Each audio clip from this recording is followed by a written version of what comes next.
Hai penggemar otomotif, hari ini saya lagi bersama dengan penemu peredam mobil merek VTEC dengan Om Wahyu. Hai Om, apa kabar? Baik, ya selamat siang. Siang. Bagaimana untuk sejarah peredam mobil VTEC ini? Peredam VTEC ini boleh dikatakan bahwa hasil daripada karya anak bangsa. Memang produknya dari produk Amerika dan teknologi Jepang juga, tapi aplikasinya itu kita rakit di Indonesia. Nah, terus itu dia berdiri dari tahun 2004. 2004, udah lama. Ya, jadi dia sudah sekitar 16-17 tahun ya. Ya, 16-17 tahun. Nah, dulu kita lebih banyak mainnya di bengkel, variasi, salon gitu. Ke belakang kita lebih banyak ke main di online. Om, bagaimana nih bisa sampai kepikiran untuk menemukan si peredam ini nih? Ya, awalnya kita mulai dari produk untuk kap mesin, untuk hood insulator. Nah, dia memang bahannya dari serat kaca, terbuat dari serat kaca. Jadi yang berhubungan dengan panas itu peredam VTEC bisa menanggulanginya. Dia titik didih lelehnya 1350 derajat baru meleleh.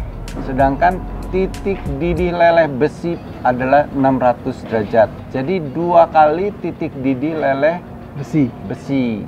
Nah, sekarang lebih banyak digunakan untuk peredam suara.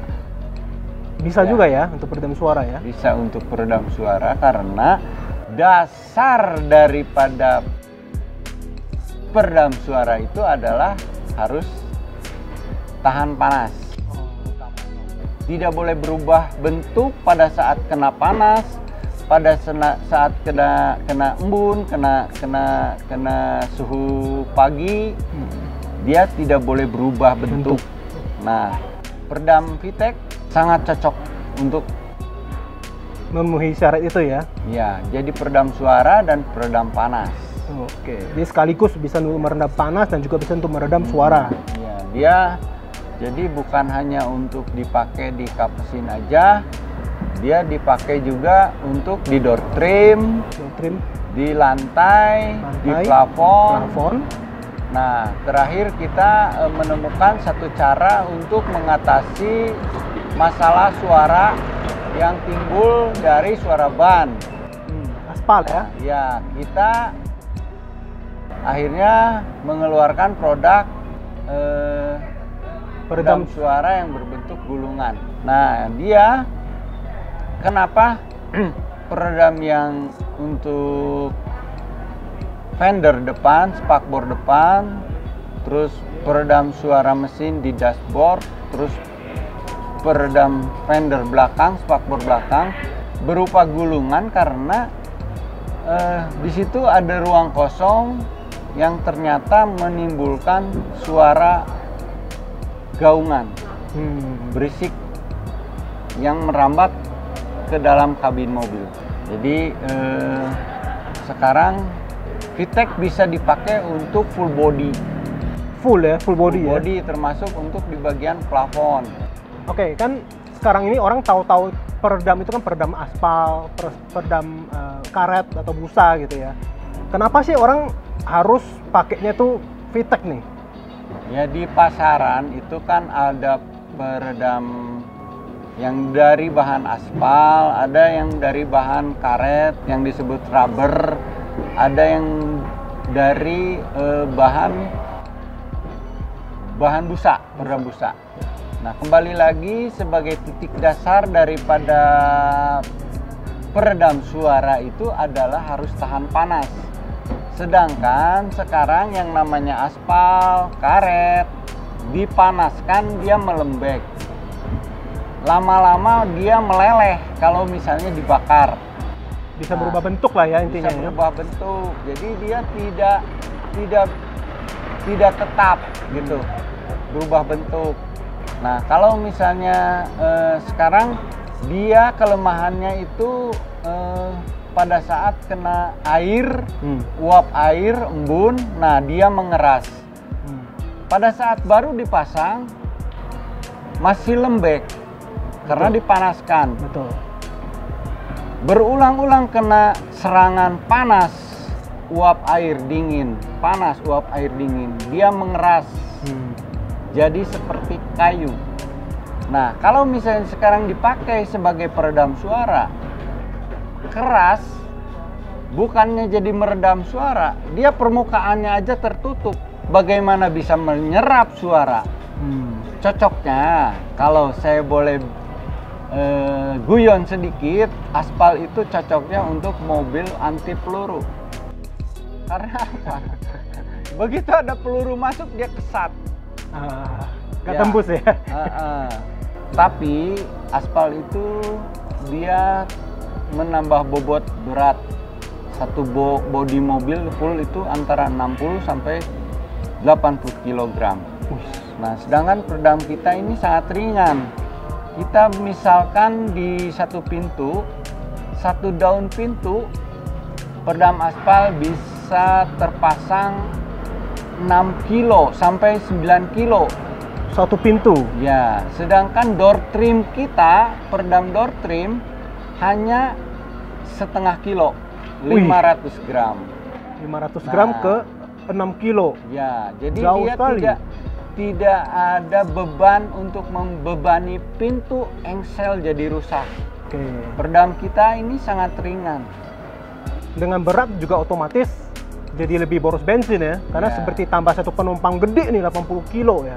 Dengan tambah bobot berat, satu manusia orang dewasa itu mau nggak mau beban tetap statisnya itu menjadi tenaga mobil berkurang dan praktis bahan bakar juga akan lebih boros. Betul. Oke, saya kan sekarang lagi pasang nih di belakang nih mobil saya, mobil Biante, pasang full body. Kira-kira Om ini butuh berapa ya untuk pasang satu mobil Biante begini? Kalau full body itu kan ada kap mesin, fender depan, dashboard, pintu samping 4, pintu samping 4, terus pintu belakang, bagasi 1, lantai, plafon. Terus kita ada untuk ngatasi supaya mempercepat kirim dingin itu rep foil AC, selang ya, AC. Okay. Jadi kalau misalnya itu sekitar 9 item ya. 8-9 item ya. Nah, dia kira-kira berkisar antara 7 juta, 7,5 juta. Oke. Full dengan sudah berikut ongkos jasa. Pasang ya. Oke, sekitar 7,5 juta ya. Ya. Oke. Murah juga dong ya? Ya. Setahu saya dengan bahan aspal, wah jauh lebih mahal seperti itu. Dan bobotnya juga lebih berat seperti itu ya. Jadinya boros gitu loh. Jadi kategorinya memang termasuk murah. Dan kita bisa buktikan hasilnya dari hasil pengukuran. Ada datanya lah ya. Ya, ada data supaya orang-orang pengukuran suhu, pengukuran suhu sama suara ya. dB meter. Ya. Jadi supaya bisa menunjukkan data secara akurasi itu bukan. Sebenarnya kalau yang dikatakan sebagai alat ukur yang baik adalah telinga manusia ya. Telinga gitu. Ya, tapi kan kadang-kadang orang pengen bukti data. Nah, untuk pengerjaannya Om, butuh berapa lama nih untuk satu mobil begini? Untuk full body itu karena kita ada tambahan pengerjaan dengan mempergunakan soundproof. Oke. Soundproof itu kan dia bikin plat body mobil lebih kokoh, lebih kekar. Jadi mengurangi rambatan getaran body plat body. Nah, dia pengerjaannya kalau full body itu 2 hari. Efektifnya itu sekitar 2 hari ya. Oh, termasuk cepet dong ya. Setahu saya, wah yang lain itu bisa butuh 3-4 hari loh ya, lebih lama ya. Yang saya tahu pengerjaan yang peredam lain yang dipanaskan itu antara 4 sampai 6 hari. Jadi kita pengerjaannya bisa lebih cepat. Lebih cepat setengah loh. Ya. Oke, itu otomatis lebih efektif lah ya bagi orang-orang yang mau pasang, tidak perlu taruh di bengkel lama-lama, apalagi yang mobilnya harus dipakai setiap hari seperti itu. Jadi terganggu waktu pemakaian mobilnya. Penggiat otomotif, nah sudah dengar kan tadi cara pasangnya butuh waktu berapa lama dan kisaran harganya. Nah, yang tertarik juga untuk memasang seperti saya, bisa langsung hubungi di bawah ini atau klik Tokopedia atau link Shopee di bawah ini. Terima kasih Om, kita dukung terus produk anak bangsa.